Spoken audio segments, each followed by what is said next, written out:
Hi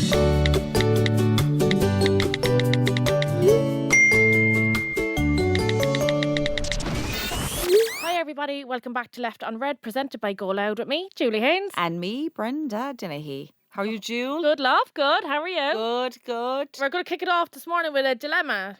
Yeah, it's a bit of a long email, so bear with.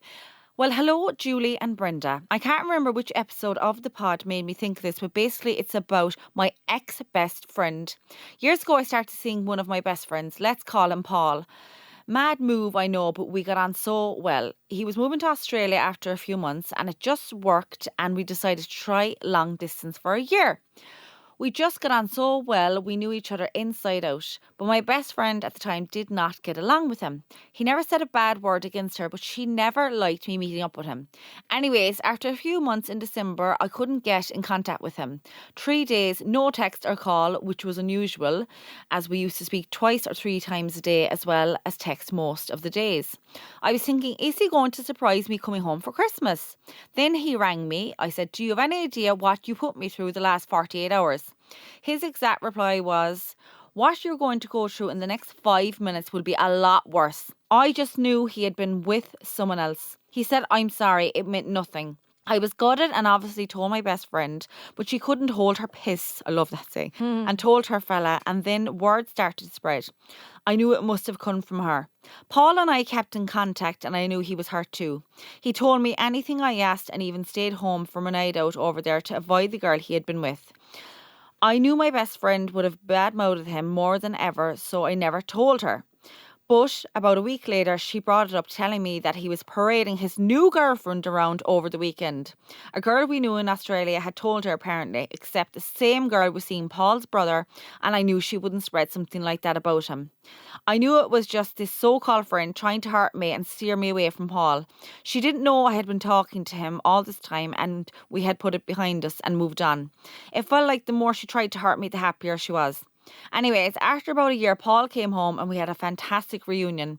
We all went out for a drink and towards the end of the night, I lost track of him. His brother told me that my friend had been the last to talk to him and that he had stormed off then. I found him crying, but he couldn't tell me what she said. She hurt him. After that, she was constantly making plans for me and her on weekends when I should have been spending time with Paul. And then she would make me feel guilty for not being with her and interrupt the nights I was with him with her issues, emotional breakdowns. I was sympathetic and would go to her, but the timing was always when I was with him or enjoying myself.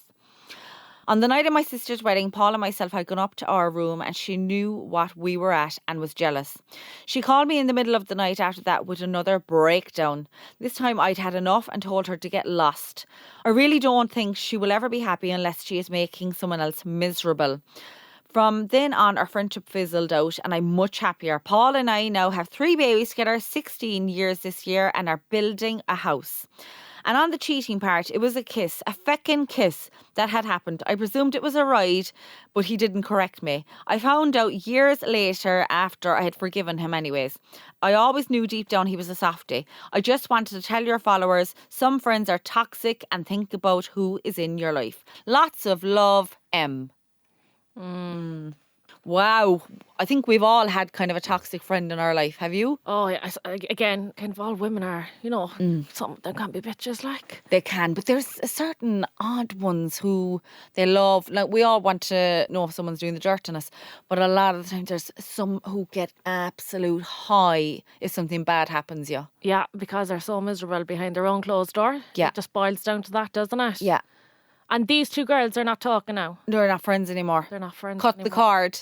Cut the cord. And I suppose she was better off now because now look at her, she's happily 16 years married or something, or together, Yeah, and 3 kids and building a beautiful house. I feel I had certain friends before, if something bad would have happened to me or something. We'll say now, for example, if there was an article went up on me or something online and if there was a few bad comments or something, you know the way people are. Yeah. And you'd have someone taking a screenshot, oh my God, you see this? So annoying. Do you know, like, that's not a good friend. Well, why don't you send me on the screenshot of the comment that says, fair play, Brenda, love this article. You go, girl. Why aren't you sending me on that screenshot? Why are you sending me on the shishy one? There's some people who they just love the badness. There's some people actually that if something bad happens to me, there's certain people I won't tell because I know they'll get a high off it. I know, and they'd be all like, "Oh, she God, love you." Like Yeah. deep down, you're fucking weak You're out of your mind. delighted. You're delighted. Yeah. Absolutely delighted. Yeah, we definitely, all of us. I think all of us have toxic friends, men and women. Definitely 100%. But what to do? Would you, if one of your friends was quite toxic towards you, would you be like, "Come here, drive on, girl"? I think as you get older, you know the way as you get older, it's harder to make friends. And you know the way, I think as well, everyone's lives are so different. And then it's not that you're not friends with someone anymore. Everyone's lives just go in a different direction. And you have less in common with the friends you were friends with 20 years ago. When you're in school, when your only worry was school and what you were going to wear on it, like, you know. But now, like, I suppose we're all so different now between work and kids and family. It's chaotic. It's chaotic as we get older. And I think a lot of people, they would stay with the toxic friends just to be able to say, I have a friend. And to hold on to somebody and to have somebody to ring, even though you know, God, she's toxic out, but I just I just want an outlet. I just want to ring somebody instead of a family member, you know. But yeah, it is hard. It is very hard. And as you said, it does get harder to make friends as we grow up. Yeah, I had a girl on to me there a couple of weeks ago and she was 46. She was working from home. She'd moved to a new town and she said, I have no friends. I was really sorry for her. And then I was kind of telling her, like, go join a hiking group, join a football team, go to the gym, try and make friends there. I was like thinking of all these ways that she could try and help herself. And then she came back and she said, well, I have. And they're all younger than me. And she said, I wish that someone like in their 40s would come along and like set up a group for people like me. And I just actually said, well, why don't you do it? Yeah, is she over in London as well? No, she's not in London. She's in Ireland. I remember actually living in Australia and a lot of people used to travel from Ireland out to Australia on their own. So then they would put up a post. We had this like a Facebook group out there called Irish Living in Perth. And they would put up a post, be like, hey, just arrived last week. I actually came out on my own. I know absolutely no one, anybody happy to meet up. The amount of comments under it, be like, I'm actually here as well. Like, I might have a partner or a boyfriend or whatever, but like, I've no interest in, Yeah. you know, I want a girlfriend as well. And like, they'd have a meet up like once a week or once every, you know, and it was lovely to see. So that's another thing as well, is to have Facebook. Social media is huge. Massive. Like, that's how we made friends, is through Instagram and social media, like, you know. That's how I make a lot of friends now. And I know at the start it's a bit odd. You're like, how do you know that person? Oh, through Instagram, because you're seeing them online. And then you've built up a relationship online with someone and then you're kind of meeting them. At the start, I used to think that was a bit weird then. Yeah, like, but it's normal now, like, isn't it? So normal now. And I've made a load of friends from Instagram. And as well, like as you said, you went over to Perth you were with someone at the time. No, I went over with two other girls. Okay, right. Yeah, and like that, I was actually in Reardon's, all right? I was just after breaking up with my ex-boyfriend, and I was in Reardon's with a few of the girls, and this girl that I didn't see for years came in, and she was pretty drunk, like, and she came over, she was like, Julie, what's the story? I was like, come here, what's going on with you? She's like, I'm just after booking Australia. I was like, oh my God, I'd always wanted to go, girl. And I didn't see her now in years. She goes, come. The next day I booked it. Oh my God. But a girl I didn't see, now we were friendly, like, I didn't see her in so long. We used to work together. I was like, come along. She goes, I'm actually going out there on my own. Her older sister was out there. She was married and all at this stage with a child. She's like, I'd have no interest with her. She was like, come on for the crack. So I goes, you know what? Feck it, I will. Booked it the next day. So then I put up my Facebook, oh my God, I'm after booking Australia. Cannot wait. We're going in 6 months. Then my ex-boyfriend's nephew's ex-girlfriend texted me. I was like, Julie, I always want to go to Australia. Can I come along? Oh my God, that's amazing. Like, this is my ex-boyfriend who we just broke up with. His nephew's ex-girlfriend, who I still talk to on Facebook. Text me, was like, Julie, I'd always wanted to go. Now that I'm out of a relationship with John, we call him, can I come along as well? That is such a good story. And the two girls didn't even know each other. And they're probably great friends. We're all best friends. Sure, we lived together. We did everything together out in Australia. It's amazing. Like, that's so power of social media. And that was back years ago. That was just Facebook days. I just put up a post. Starting out. Yeah. Oh, that's amazing. Well, when I was moving over to London on my own, the big thing for me I used to get was, do you know anyone? I was like, absolutely no one. Now, the people I was staying with, I kind of knew them for a while. Yeah. But like, when it came to people my own age or anything like that in work, knew absolutely no one. And a lot of people were kind of like, that's a bit mad, no, when you grow up, there was like, I will make friends. And I think the big thing, if you want to make friends, like I remember I was there 2 weeks and I was like, right, I have to make friends. And I remember trying to find a football club, and I found the football club, and I was like, this will be a great way now to make friends with people. And I remember I was shitting it going down though. I was so nervous because I get in an anxious state before, because, you're there going like, you're putting yourself out there and you're afraid that people won't like you, because like, it's like you're going to be in like trying to make friends there now. What if they don't like me and all that is still going through your head? Yeah, I know. And it's harder when you're older. But like, I always say to myself, they're not going to come looking for me. Like, there's no one going to come to me. There's nobody going to knock at your door, but like, want to play. Like, you want to play? I have to do it myself, which I did. Yeah. And then there's other kind of groups and stuff that I've gotten involved with. Like, there was meetups, and again, I'd be shitting it before I go to it and everything, because you're meeting all these new people, and like, you're looking at people and you're kind of going, what's she like? No, that one. And it's kind of like, oh, hi, what's your name? And all this kind of stuff. But it does get easier. But like, I've made friends with people now who will be my friends for life. Yeah, they're brilliant. And any kind of events that are on or anything, they're amazing, getting to know people and seeing what they're all about and meeting up with them again. And like, it is all about putting yourself out there, pushing yourself out of your comfort zone. But I think when it comes to the toxic friends, like, I was friends with a girl for, was it 16, 17 years, and she just turned on me. I've mentioned the story before on my Instagram. I was so upset because I kept on thinking, we're friends for like 17, 18 years, and what's after happening here? But I think she loved, when I was kind of the ideas of moving to London, and I was actually getting my confidence back, and I wanted this like dream career that I always wanted. And you were chasing a dream. And I was chasing a dream. And then when I started that kind of attitude, she didn't like that. She hated that. And then she started turning on me, trying to knock me and stuff like that. And then she stopped speaking to me, and I tried to like make friends with her, and I was like, we're friends for 18 years. I don't get what's up. And then I kind of look back and I was like, oh my God, she just loved, she was big into me when I was not in my best places.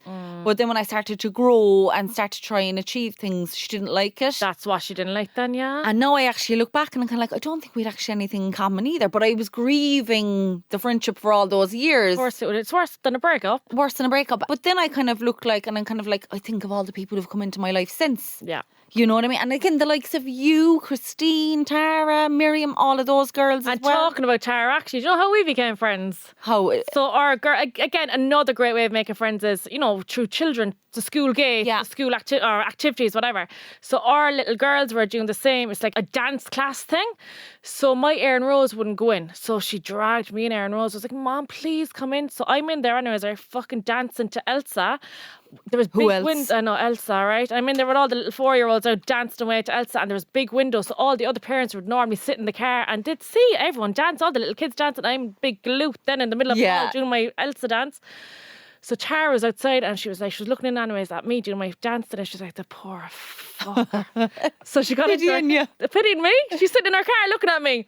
She ran over to Costa Coffee and got me a coffee. She's like, I didn't even know what coffee she drinks or whatever. Got me a coffee. So when I came out then from my dance class with all my new best friends, 4-year-olds, she's just standing there with a coffee. She goes, you need this. I started crying. I was bawling. So hysterical. kind. I was like, oh my God, thank you so much. That kind of gesture, you won't forget that. I'll never forget it. She goes, give me your number now. She said, my little girl is in Erin's class, and she said, let's arrange a play date. Yeah. And she said, that way then Erin will run in next week with her, the small one. And we did, and we met down on the playground, and the two girls then became friends, and then Erin Rose had no problem going in because she did a little buddy. That's fab. It's a game changer. I know Tara's one of your best friends. Now she's one of my best friends. Wow. And do you know what's funny? I was working in Good Morning Britain there the other day, and then I'm only in there and out there since January, and I'm kind of other places as well, so I'm not in there full time, but like there was 2 girls come up to me like, do you want to come for lunch with us? And I was I felt like I was back in school. Yeah. And I was like, really? And they were like, yeah, what's wrong with you? But I was like, this is so important as well, going for lunch with your work colleagues as well, because you spend your half your life at work and stuff like that. So I was like, oh my God, these are my friends here now at work as well, and it is hard. You have to put yourself out there, and I know probably in rural places it probably is even more harder, because like in cities and stuff, there's like Girl Crew Cork, Girl Crew Dublin. There's a group in London, Irish Dolls in London. It's all Irish girls who meet up, and it's incredible. So, but there are ways and means, and I think as well, there could be someone that you make friends with this year who will end up being your friend for life, whereas someone you met in 1990, you know, you've nothing in common with Because you them just anymore. outgrow stuff. Your lives going Yeah, and completely there's different paths. nothing wrong with that either, and you need to remember that as well. But as for toxic friends, I think we all have a certain few in our life, but like they say you are the average of your 5. If you look around at the 5 people you're around with, see what they're like. Like there's the saying, show me your friends and tell you who they are. I fucked so the friend Yeah. with you. Should be fucking delighted with a fucking friend like me, you cheeky bitch. I wonder, no, am I in your 5? Probably not. If remember Bebo days, your top, what your was I, top 5. 10, your Was top it 5. 10? That was terrible trying to... Oh, that was awful. Oh my God, that was terrible. another thing that would be a big fallout, like at the back. Yeah, you'd see like you have her up there now. Yeah, and then you might get with someone, and he'd be your number 1 or whatever, Yeah. and then your bestie be ringing you, be like, "Come here." Yeah. Yeah, oh. But then when you happy see days. as well someone online kind of go, oh, my best friend, and you're kind of like, what was that your fucking I best know. friend? How dare you? I always get away with it because I always say my best friend is my sister. Oh, so yeah, I that's get nice. away with that. Yeah. And she says the same about me. And we are the best of friends. Yeah, of course. Yeah. You know, you can't kind of pick and choose. Then it's just hard if you're like, oh, she's my best friend. And then like you're up on Instagram then saying the other one is your best friend. So I just say, yeah, my best friend is my sister. So. Yeah. That Actually, where did you have your Debs? Rochestown Park Hotel. Oh, yeah, we did it in Silver Springs. Oh, lovely. Yeah. Get the bus up. The bus up, yeah. And that morning, I'd write mine for myself, right? Sexy black and white silk dress. I was only 17 and I got a fake ID. Oh and when I my went God. up, I gave him my fake ID. And he goes, "And what's your date of birth?" I never fucking memorised the date of Oh, birth. no, Like, what the happened? got the band I couldn't drink. Well, I was still kind of drinking. Oh, blood yeah, of to the heart, course, you were like. going to get the... Yeah, I took a girl to mine. Did you? Your Yeah. friend? Is I that? took, because I was going out with a guy at the time, the fella who actually ghosted me for like real. Yeah. And I was like, for some reason, I was like, I'm not going to be going out with him in a few years. I don't want him in my pictures. So me and a lovely girl, Stephanie, went. I love And we had a ball. I was actually after doing my leaving cert and I was only after getting like 225 points. Yeah. And I went around telling them all, I had gone to a different school, tutorial school, but I'd done nothing. Yeah. And I went around telling them all, 470. Probably law I'll do, but I was back repeating the next year. Yeah. Total lies. Total lies. But anyway, here we are now. Any other listeners who want to get involved just about friends? Because it affects everyone, friendship, especially as you get older and then you find out who your real friends are. So send us an email, leftunredpod22@gmail.com, or message us on Instagram, leftunredpod. And actually, another way to meet friends is through Bumble. Yeah. You can actually set it to just meet friends instead of a fella or a girlfriend or whatever. So, and obviously I didn't realise that was in Ireland as well. So that's an amazing way to do it. So handy. Do you have to be single though to do that? I don't know how No, that because I might tell that girl who had been on to me. to get onto Bumble. Get onto or, Bumble. Yeah. So you know, I was just actually opening up my Bumble here, and a guy who I did go on a date with before, he's handsome, isn't he handsome? Where's he from? How did you match? Is he Dublin? Don't that you matched fucking him? match with him now. Is he Dublin? Is Is he Bumble or Tinder? No, It was like, well, he's they're in the- Kilkenny, but he's from Kerry. If he listens to this, he'll know. But I was meant to meet up with him the last time I saw him. Like, I was with him before. I had to ask him had we shifted each other, and he was like, yeah, can you not remember? So I met him during the pandemic. I know him for years. He's one of these guys, like, how is he not married or going out with someone? He's handsome. So I am going to swipe right. Obviously, he mightn't come up now because, you know, the way I'm only in the country a couple of hours, Yeah. and see if he likes me or not. Oh, no, he hasn't. Awkward after all. Prick. Don't be fucking messaging me on Instagram so man. But he's the one actually who sees everything on my Instagram. And you know, like, we're like on Instagram. Yeah. Like the dating, the wildness and all this, the no makeup on. I've often said to him before, and you're still into me? So maybe he's not anymore. But anyway, I will. Give me your phone. Let me. Tinder Tales. Let's do Tinder Tales. So we are swapping phones. Here we go. I can't wait to see yours. Okay, I'm not opening up Bumble. What's this? Is that your That's Bumble as well, yeah. I don't have the Tinder at the moment. Okay. I'll go back on it. Right. Just for research purposes. Oh, yes, this is your Bumble. So am I not going near the top ones? No, you can. All right, okay. So we're going to Brendan, okay? Julie's match Brendan. He's only all right. You have a certain type. Oh, Julie, no. Let me see him.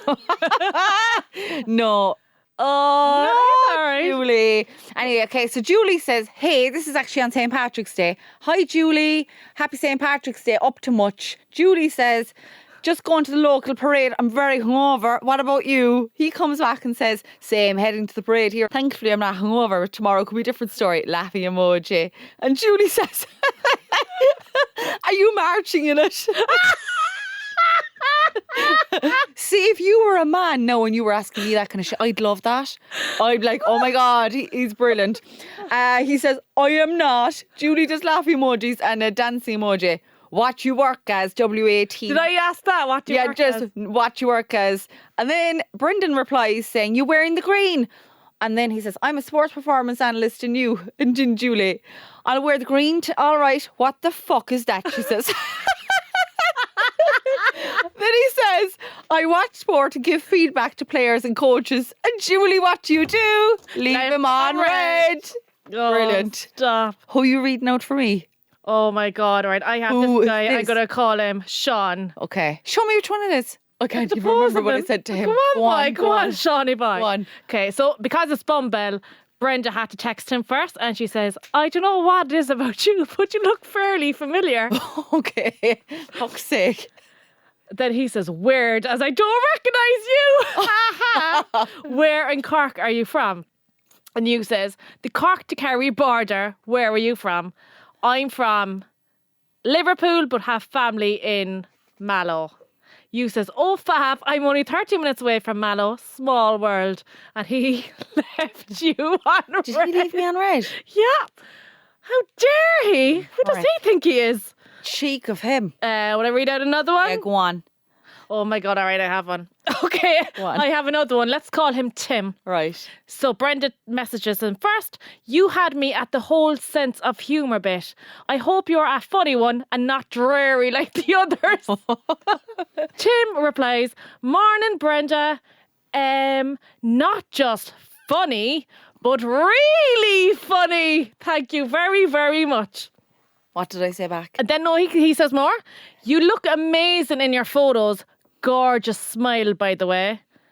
And then he says again, so where's our first road trip going to take us? Then you reply, LOL, I need a laugh. Always up for a laugh. You better have some good shitty jokes. Where are you living, I suppose you meant to say. And I'll plan the road trip that way. Oh my God, he's after writing back a podcast to you. Okay, laughing is the best. Good for the soul and always confesses the untrained that my laughter lines are in fact wrinkles. Lad. Who's this fella again? I can't. Show me a picture of him. This fella. Oh my God, the copper. He's a policeman. Is he a yes. copper? Yes. Denny, all right. I have a few shitty jokes and even the good ones turn out to be rubbish when I get them wrong. I'm quite sarcastic too, but in a jokey way. Never hurtful. I'm from South London originally, so I don't mind the Barrow boy accent, but live in Manchester now. So road trip could be around here. I'll treat you to some scones and ice cream. I was actually going meeting him. For scones and And ice then cream. I was actually going meeting him and I chickened out of it. I couldn't meet him. Why? I don't know. I just got really nervous. I met my brother earlier in the day and I was going to meet him after, and then he thought I was a time waster and he was like, oh, we'll just leave it. Oh. And I still think about him the odd time because he was a bit of a laugh. I know he's going on there, but he was a bit of a laugh and he was a copper as And well. he was chatty as well. He was which is chatty. Nice. He did a nice London accent as well. Yeah. Yeah, what will be, will be. That's it. That's Yeah, it, girls. probably. So that's Getting- it for our Tinder tales. Yeah. Okay, so are you smarter than your 5-year-olds?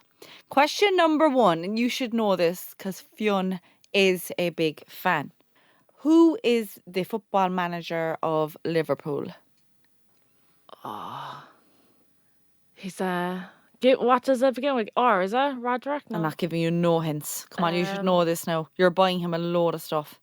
You're buying him a load of Liverpool merchandise. Yeah, and all I know is Salah. I don't know, Rodrigo. Who the fuck is Rodrigo? Is that not what's his name? No, the manager. Rodrigo? No, not really. Jurgen Klopp. I would never got that. You're- Oh, he's a- Klopp. Yeah, yeah, he's actually LOP really good fella. looking as well for his yeah, age. I actually know him now. Yeah, no, He's probably a bit too I wouldn't young. have got the first name. Yeah. So what is 12 by 12? You would have learned your timetables in national school, primary school. 12 by 12. 12 multiplied by 12, isn't Yeah. it? But, Don't even think about getting your phone out to do multiply. 11 multiplied by 12 is I don't know. 144. So that's 0 out of 2. How many days in a leap year? Oh, You're thinking of that poem now in your head, aren't you? no, I didn't even know the poem. How many 30 days in a days, year? that's September. How many days are in a year? How many days? I should have asked you that. How many days in a year? 30, 30. 60, 70, 90, 100. Oh no, I give up. 300. 366 in a leap year. Who is the owner of Meta, which is like Facebook and all that? Who's the owner? Did they do a movie about him? Yeah, The young fella. yeah. Well, he's young. Yeah, he's probably. Was he in college when he... Yes. Oh my God. No, I'll go for the main guy that we all know. What does his name begin with again? Michael. Mark Zuckerberg. Oh, Mark Zuckerberg, yeah. Right, okay, you're going to have to get this one. You're going to have to fucking get go this on. now or the friendship is over. Spell my surname. Oh, fuck's sake. Julie, come on. Come on. DENNEEE1EHY. No, like, you did do two E's. You did do two I was E's. just testing you to see if Like, you were I awake. just don't get it. It's written, like, Left on Red, presented by Julie Haynes and Brenda Dinnehy. You see it all the time. You see it all the time. You see my name come up on Instagram. You see it everywhere. Everywhere. Like, spell my surname. So that is a grand total of 0 out of 5. So you are most definitely not smarter than your 5-year-olds. I want you to actually ask Fiona and Erin Rose. Actually, I think ask them how many days in a year and see if they know. I did. And send me on a video. I bet you they'll know. And Fiona will know about Jurgen Klopp. Your man Clap, yeah. Yeah, Oh, he'll that's know. So funny. you are officially not smarter than your 5-year-olds. Lovely, lovely. Okay, and on that note, I am going home to study some books. Oh Watch my Liverpool God. play. Like, can you spell my first name? BRENDA. Okay, great. I thought you were going to say BRINDA. So for Brenda and me, Julie Haynes, thank you so much for listening. And don't forget to like and subscribe. Chat to you all next week. Bye. Bye.